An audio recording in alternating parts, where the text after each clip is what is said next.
I was born into a wealthy and important family on Tyrone Island. I have one older sister, and we were the only kids in our family. Since she was 6 years older than me, we didn't spend much time playing together when I was little. When I was just 12 years old, my sister got married. I still remember her wedding day. Many people attended, and they were all joyful, singing, and laughing. However, I felt sad when my sister left with her new husband, Mr. Carew. She was always kind to me, even kinder than my own mother. So, I cried when my sister left for her new home in Dublin. It made me sad because my mother and father didn't love me. They wanted sons and didn't show much interest in me. About a year after my sister's marriage, we received a letter from Mr. Carew. He informed us that my sister was sick and wanted to come back to Tyrone to be with our family. I was saddened by her illness but also excited about her visit. According to my father, they were leaving Dublin on Sunday and would arrive here on Tuesday evening. Tuesday finally arrived, but it felt like a very long day. Hours passed by, and I anxiously listened for any signs of my sister and her husband. The sky grew dark, and soon it was midnight, yet I couldn't sleep. I kept listening and waiting. Suddenly, at around 1 o'clock in the morning, I heard a distant sound and hurriedly rushed out of my bedroom, down to the living room. Excitedly, I called out to my father, "They're here. They're here." We quickly opened the front door to get a better look. We stood there, waiting for a few minutes, and then we heard the sound again. It was someone crying in the distance, amidst the dark night. However, we couldn't see anyone. There were no lights, no people. We stepped outside, eager to greet my sister and assist her with her bags. But to our surprise, there was nobody there. No one came. I looked at my father, and he looked back at me. We were confused. "I heard a sound," I said. "Yes, I heard it too," he replied. "But where are they?" We returned to the house without saying another word. Suddenly, we felt afraid. The following day, a man came and delivered the heartbreaking news that my sister had passed away. She had fallen severely ill on Sunday, her condition worsened on Monday, and she ultimately passed away on Tuesday, around 1 o'clock in the morning. It was the same time we were outside the house, waiting for her. I could never forget that night. For the next 2 years, I was consumed by sorrow. It felt as if I had stopped living. I had no desire to engage in anything or communicate with anyone. Mr. Carew quickly remarried another young woman in Dublin, and I felt angry that he seemed to have forgotten my sister so soon. Now, I was the only child of a wealthy and influential family. So, before I turned 14 years old, men started coming to our house. They wanted to meet me and possibly marry me. However, I didn't like any of them, and I believed I was too young to be married. When I turned 16, my mother took me to Dublin, a large city. She said we would meet wealthier and more interesting men than the ones back home in Tyrone. She was confident that we could easily find a good husband for me in Dublin. In Dublin, I began to feel happier. I met many friendly people and went dancing every evening. Numerous young men approached me, striking up conversations and asking me to dance. I enjoyed talking to them. I started to live and laugh again, not constantly dwelling on the loss of my sister. However, my mother was not as pleased. She wanted me to find a husband quickly. One night, before I went to bed, she entered my room and mentioned Lord Glenfallen. I was familiar with him, an older man from Cahagila. "He's not ugly, and he's not old, Fanny," my mother quickly replied. "He comes from a very wealthy and influential family too. And he wants to marry you. He loves you." "He loves me and wants to marry me, but he's mistaken, mother," I said. "I don't love him. I can't marry someone I don't love. Please think about it." "Fanny," my mother responded softly, "think about it. He's a good man who wants to marry you. You'd be a very fortunate young woman." She then left the room, and I sat quietly for a long time. Lord Glenfallen seemed like a nice and friendly man, I thought to myself. I didn't love him, but I did like him. He always engaged in conversations about interesting topics. While I never felt happy at home with my parents, I always felt better when I talked to him. The next morning, when I saw my mother, I simply said one word, yes. Lord Glenfallen and I got married the following spring. 2 days after our wedding, we bid farewell to my family and embarked on our own journey. 3 days later, we arrived in Cahagila, and I saw my husband's beautiful house for the first time. The house was situated near a river, surrounded by numerous trees and blooming flowers in the garden. Birds sang in the trees, and the sky displayed a beautiful blue hue. Standing next to my husband, I gazed at it all and felt an overwhelming sense of happiness. "My love, come," my husband said. "You must come inside and meet Martha.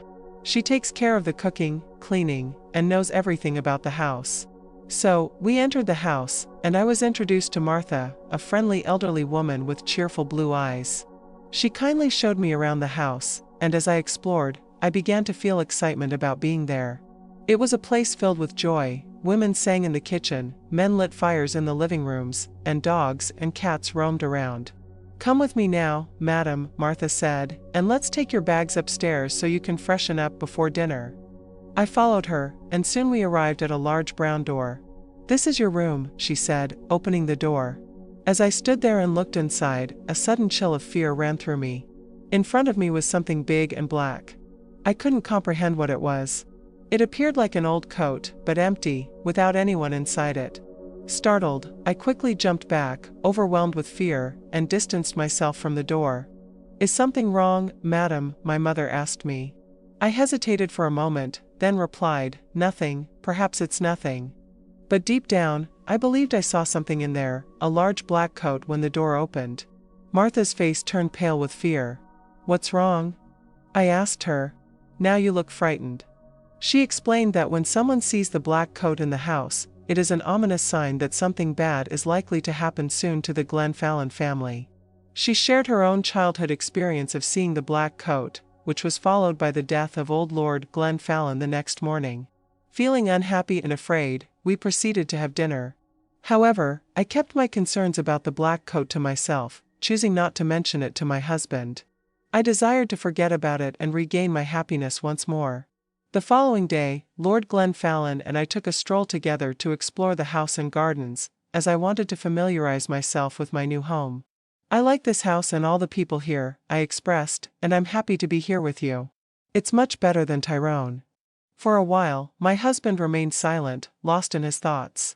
Then, suddenly, he turned to me, took my hand, and said, "Fanny, listen to me carefully. There's something I must ask of you. Please, only go into the rooms at the front of the house. Never go into the rooms at the back or the little garden near the back door.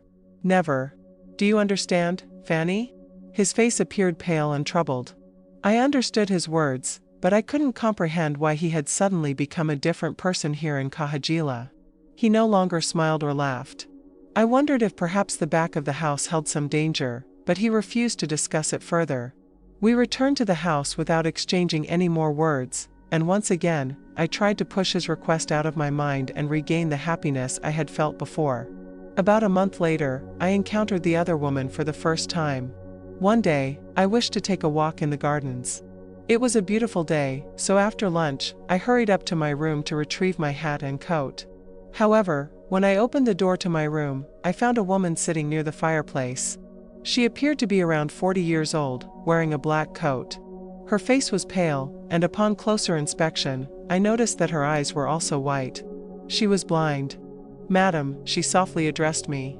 I said, "This is my room. There must be a mistake." "It's your room," I replied to the woman.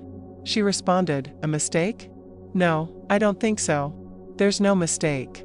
Feeling confused, I insisted, "Where is Lord Glenfallen?" "He's downstairs in the living room," I informed her. "But who are you? And why are you here in my room?" "Just tell Lord Glenfallen that I want him," she stated. "I must tell you that I am Lady Glenfallen, and I want you to leave my room." "Now," I firmly asserted. "You are not Lady Glenfallen. You are not," she cried out and struck me hard across the face.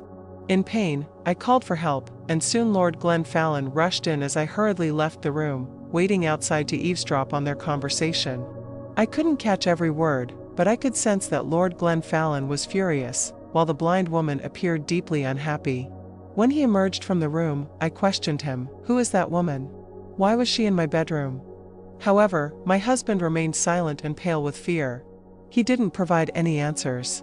All he said was, "Forget her." But I couldn't forget her. Each day, it became more challenging to communicate with my husband. He was perpetually quiet, always filled with sadness and fear. He would spend hours staring into the fire with his troubled eyes, and yet, I didn't know the reason behind it. He didn't want to confide in me. Then, one morning after breakfast, Lord Glenfallen suddenly said, "I have the answer. We must go away to another country, to France or Spain. Perhaps." "What do you think, Fanny?" my husband abruptly mentioned before swiftly leaving the room. I sat there, contemplating for a long time. Why did we have to leave Kahajila? I couldn't comprehend it. Moreover, I didn't want to venture too far from my aging parents in Tyrone. Despite their lack of affection towards me, I still desired to remain close to them. The thoughts lingered throughout the day, and when my husband returned in the evening for dinner, I chose to remain silent. After dinner, feeling exhausted, I retired to my bedroom early. I hoped for a peaceful night's sleep to reconsider everything. However, as I closed my eyes and drifted off, sleep evaded me. I found myself dreaming about the black coat. Suddenly, I woke up to a dark and eerily quiet room. Someone stood at the end of my bed. There was a hand holding a light, and behind the light, a blind woman. In her other hand, she gripped a knife. I attempted to get out of bed and rush towards the door, but she warned me, "Stop. If you want to live, don't move. Tell me one thing, did Lord Glenfallen marry you?" "Yes, he did," I replied, my voice filled with trepidation. "He married me in front of 100 people." "Well, that's sad," she remarked. "Because I don't think he told you that he had a wife." "Me. I am his wife, not you, young woman. You must leave this house tomorrow. If you stay here..." Without uttering another word, she left the room, disappearing into silence. I couldn't sleep once again that night. When morning arrived, I gathered the courage to tell my husband everything. "Who is the blind woman?" I asked him. "She told me last night that she is your wife and that I am not your wife." My husband's response was filled with anger. "Did you go into the rooms at the back of the house?" he questioned. "I told you never to go there." "But I didn't," I replied. "I was in my bed all night." He approached me, his face pale once more. "Please, tell me what is happening," I pleaded. However, my husband remained silent for an extended period. Eventually, he spoke, his voice strained. "No, she is not my wife. You are. Don't listen to her." With those words, he abruptly left the room, leaving me perplexed and seeking answers.